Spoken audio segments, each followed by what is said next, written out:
Beer शॉपीचा परवाना आचारसंहिता कालावधी करता निलंबित. अधीक्षक नितीन धार्मिक. आचारसंहिता कालावधीत नियमांचे उल्लंघन केल्याने सोलापूर शहरातील बियर शॉपीचा परवाना जिल्हाधिकारी यांनी 60 दिवसांकरता निलंबित केला आहे.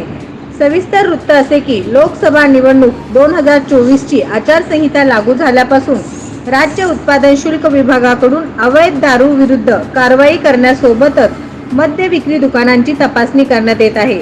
निरीक्षक अविभाग जगन्नाथ पाटील यांनी सोलापूर शहरातील न्यू पाच्चापेठ येथे असलेल्या प्रभू बियर शॉपी या FLB R2 क्रमांक 188 या परवान्याची 21 मार्च रोजी तपासणी केली असता सदर बियर शॉपीमध्ये ग्राहकांना बियर पिण्यासाठी व्यवस्था उपलब्ध करून दिल्याचे आढळून आल्याने विसंगती प्रकरण नोंदवले होते.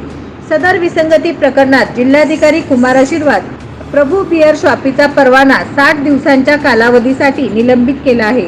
त्या अनुषंगाने राज्य उत्पादन शुल्क विभागाने सदर बियर शॉपीला सील ठोकले असून व्यवहार बंद केलेला आहे. यापूर्वीही बार्शी येथील SP शॉपमध्ये जादा दारू विक्री केल्याचे आढळून आल्याने जिल्हाधिकारी यांनी वाईन शॉपचा परवाना 15 दिवसांकरता निलंबित केला होता. आचारसंहिता कालावधीत नियमांचे उल्लंघन करणाऱ्या दारू दुकानांवर याचप्रमाणे कडक कारवाई करण्यात येणार असल्याचे अधीक्षक नितीन धार्मिक यांनी सांगितले. नवनवीन बातम्या पाहण्यासाठी SB न्यूज चॅनलला लाईक करा, शेअर करा, सबस्क्राईब करा.